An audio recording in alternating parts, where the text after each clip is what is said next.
Hey everybody, Shawn McAnalley here with Dr. Bill McAnalley, the expert on apoptosis. Guys, today we're going to talk about the difference between supplements and drugs. Lots of people like to confuse the two. Sometimes when they start taking a supplement because they may be having a health challenge of some kind, they treat it like it's a drug and it's going to act like a drug, and that's not the case. Drugs are generally prescribed to perform a certain thing in the body, where supplements are used to supplement an incomplete diet. Supplements can come from many different things, many different plants. Sometimes people extract things to make supplements, such as vitamins, minerals, things like that. Other people make supplements out of whole foods that we don't get in our diet just because simply they don't grow here and we don't know about them. But what we're going to talk about today is the difference between drugs and supplements and how they're two different things, but how they both affect the body. Supplements have a tendency to affect the body in a very positive manner, where a lot of times drugs are positive and negative due to side effects and whatnot. So anyways, Dr. Bill's going to elaborate a little bit on that for us, and hopefully this will shed a little light on that for you guys to help you make a decision in the future for your health. Dr. Bill? Thank you, Shawn. That was a real good introduction. Yeah, the main difference is foods contain a lot of different components that work together. Whereas a drug is a single component. And a lot of times it does not exist in nature. They're new chemical entities that drug companies synthesized to have a specific function.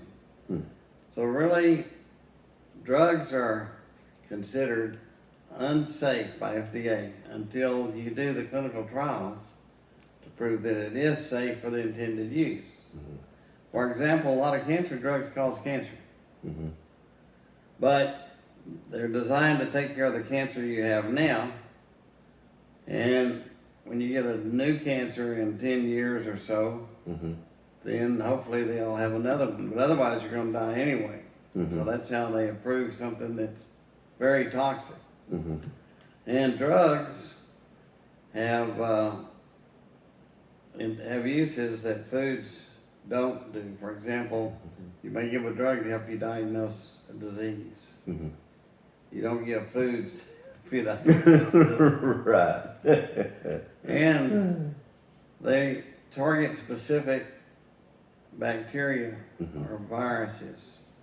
So they're named by their function, and foods help your immune system if you get the right. And your way to fight microorganisms, viruses, is to have a good immune system.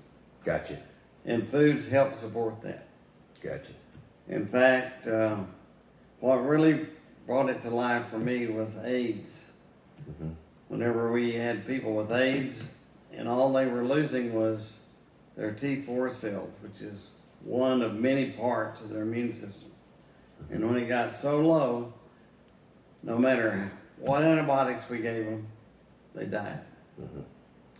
So that shows you how much more powerful food is than our very best antibiotics. Right. Now they help. They've saved a lot of lives. Like used to, we'd have people with simple infections that spread and die. And that helps the immune system have an edge, antibiotics do. And we have saved, I'm a pharmacologist, so that's good. We've saved many, many lives. But what we're learning recently is that foods do things that drugs can't do. They are trying to develop drugs to do what foods do, but so far they have not had much success. And even though foods are not toxic, drugs are working on the same pathway. And now I'm saying pathway. Right. That's because they're targeting single pathways. Drugs don't. Right.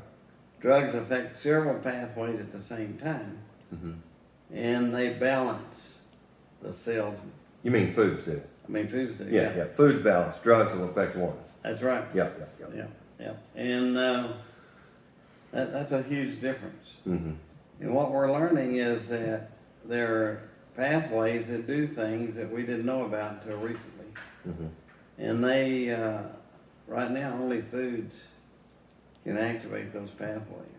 Mm-hmm. And they have spent billions and billions of dollars trying to get drugs to target one. Mm-hmm. The problem is, when it does, it throws the cell's apoptosis pathways out of balance. Okay. And I'll talk a little more about that in the future. Mm-hmm. But supplements can do things, food can do things Mm-hmm. that drugs can't do. They just can't, simply can't. They just simply can't. So Mm-hmm. now, and drugs can do things that foods can't do. Mm-hmm. So they both have value, Mm-hmm. and I hope we have shared enough where they won't be confusing Right. the two. Right. So we sell whole foods that are not in our diets here anymore, Mm-hmm. that have ingredients that activate these pathways. And we'll talk here in the future about how we've been modifying those because they're bitter or they have a bad taste. Gotcha. I'm excited. Looking forward to that one.